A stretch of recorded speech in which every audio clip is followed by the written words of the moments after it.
And good evening, friends. Well, sir, we're close to the end of another holiday. Another glorious Christmas day, and I sincerely hope it was very nice for you and yours. And I know that your friend, whom you hear regularly at this time each evening, Dick Aurandt, certainly joins me in sending along best greetings. Right, Dick? That goes double here, Tom. Incidentally, before you get any farther, you got something special there? Otherwise, I'm going to interrupt you for a minute. No, I have nothing special. Not to be title gagging about a song, but did one of your youngsters catch Mama kissing Santa Claus last night? I think so. Yes, I think everybody had that experience this year. You know, Dick, before we went on the air, this is an aside. Dick told me that he was going to play the Christmas songs, even though the holiday is about over. But you know, Dick, ever since I've been a kid, I've always been reluctant to see Christmas Day go. And we so seldom get to hear these beautiful songs. I think it's a very wonderful thing that you wind up the day with all the beautiful Christmas music. Of course, they haven't heard them at all today. Well, but we can't hear them too often. Well, I don't know. Sometimes you can get a full diet of it. People drag the Christmas carols out, and they beat the pulp out of the poor things for about 5 or 6 days before Christmas, and I'm as guilty as the next one. But by golly, if you don't do it, you're not in style. And I suppose it makes you feel funny. You feel like you've left something out if you don't. Well, too, and also, of course, aside from your individual way of playing the organ, which is very wonderful. Oh, you have come now, the Thomas. celeste, you have the piano, you have the Nova chord. Incidentally, you're also a privileged character tonight. I know, I've got Hanlon. No, you've got two announcers. Two announcers? Yeah. I've got to get upstairs. I've got to work, too, tonight, so I've got to dig up some sort of a show for the merry-go-round. I don't know quite what I'm going to do yet, but Clancy Cassell, you know, San Francisco's favorite son. He's an Irishman now. He works in the Rocky Jordan Show with That's right. He'll sign you off, but I'm anxious to hear those beautiful Christmas carols, so you just take over. Dick Aurandt. Okay, thank you very much, Tom Hanlon, and hello, folks. Well, I suppose that you're all satisfied. Of course, there's those that got too many presents and those that didn't get enough presents. But believe you me, if you've got your health, and if your loved ones have got their health, that's about the biggest Christmas present that the good Lord could bestow upon you, I think. And I hope that this particular broadcast, for any of you that don't feel quite up to snuff, will kind of help out a little bit. Let's see.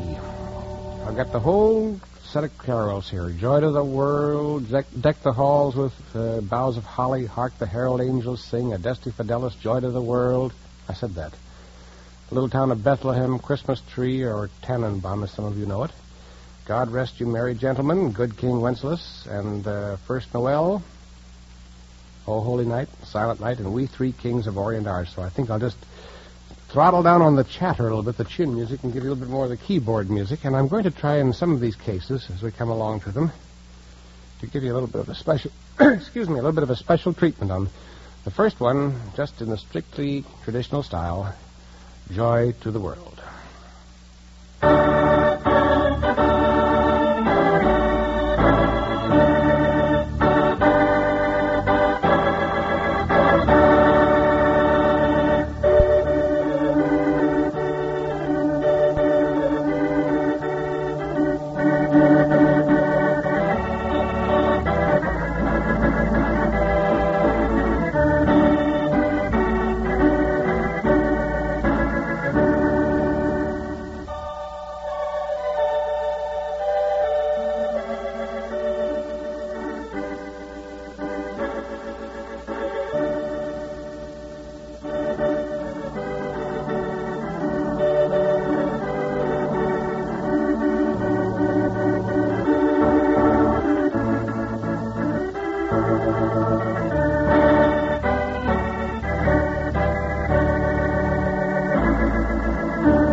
You know, a week ago, some of the folks down here at the studio called me up, I better say 2 weeks ago, and said, Dick, we're going to give a little party for some underprivileged children.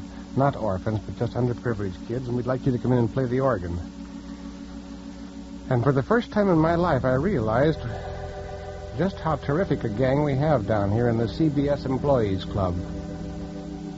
I didn't know they gave these affairs, and as a matter of fact, I was told afterwards that they had missed Christmas of last year because of one reason or another, but the idea was reactivated this year. I never had such a clean and soul-cleansed feeling in all my life as I did when I watched some 200 little youngsters, ranging in age from about, 5 on up to 11, of parents that weren't too well fixed, traipsing in here to the Studio A to be entertained by some of the gang. And outstanding among this gang was Ray Erlenborn, who does the sound effects on many of our top-flight shows, among them Rocky Jordan. And, I could go on naming you show after show. I don't think there's a show on the CBS network emanating from Hollywood that Ray hasn't done sound effects at one time or another. And Gus Bays, who also does sound and is also a terrific scriptwriter in his own right. These two fellas went out and rented themselves clown costumes.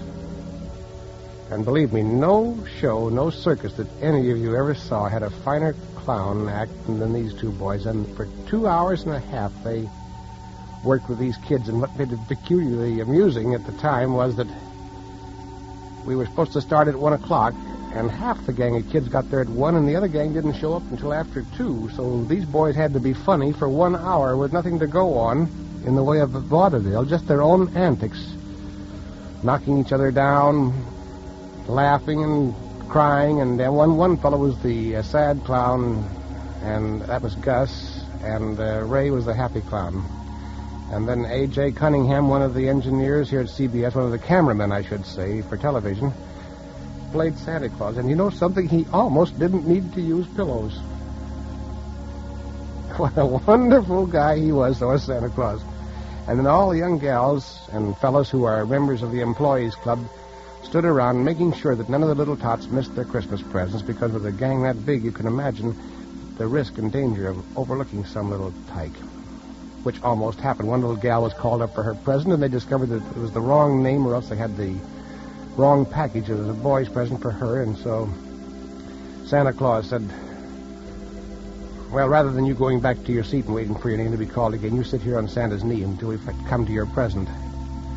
And that little tyke sat there for almost an hour, practically drooling, waiting for her present to come. It finally came, but boy, I felt for Santa Claus because his knee was starting to give out there. Well, let's see. What's next here? Little town of Bethlehem. Let's see if we can do sort of a special treatment on it. A little town of Bethlehem.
Do you approve of that, Jerry? I think that's a good way to do the carols for a change. Okay, we will try some more. I was almost tempted to swing one of them. What would they do to me? No? They wouldn't stand for that. Would that be sacrilegious? Jerry Dehan, my engineer, says, no swinging of them. Just a little bit. Not just a little. Oh, go on. Oh, I probably would get letters from all over. Would I get the dickens? Okay, Christmas night, I'll behave myself. Deck the halls with boughs of holly. This takes me back to one of the shows on another network when Jack Meakin was musical director and I was playing piano and organ on it. The guy that goes, yes, the Gildersleeve show. We used to do a big deal on Christmas with it. That was with Hal Perry. I can remember his name and remember Hal doing the show about 5 years ago. Kind of feel badly about that. Well, here we go. Deck the halls with boughs of holly.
That's supposed to be snow falling.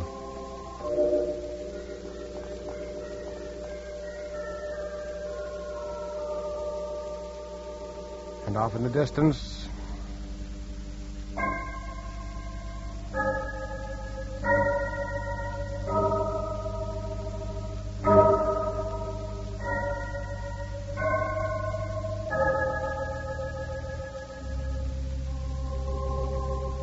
trying to get you in the mood for Silent Night.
I got a little different harmony that time, didn't I, for you?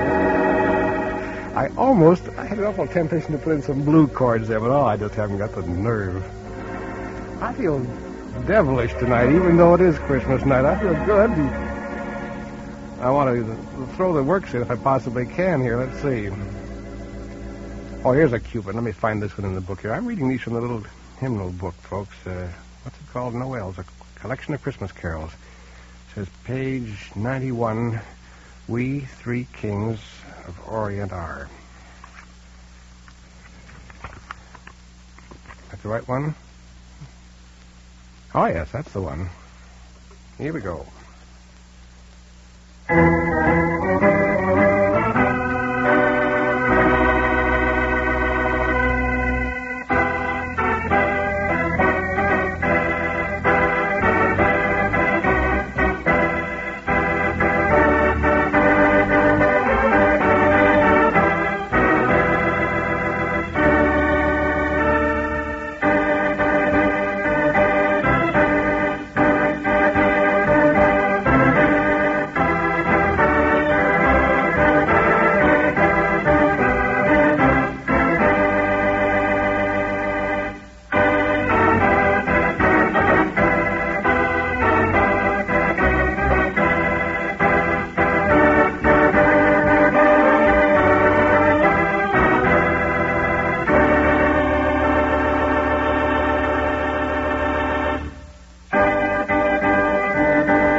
I think it's coming up about that time now where I'm going to have to chop off this music and hand this transcribed piece of tape back to the Columbia operators upstairs. So how about a little theme? See, Clancy, I took care of the transcribed cue that way.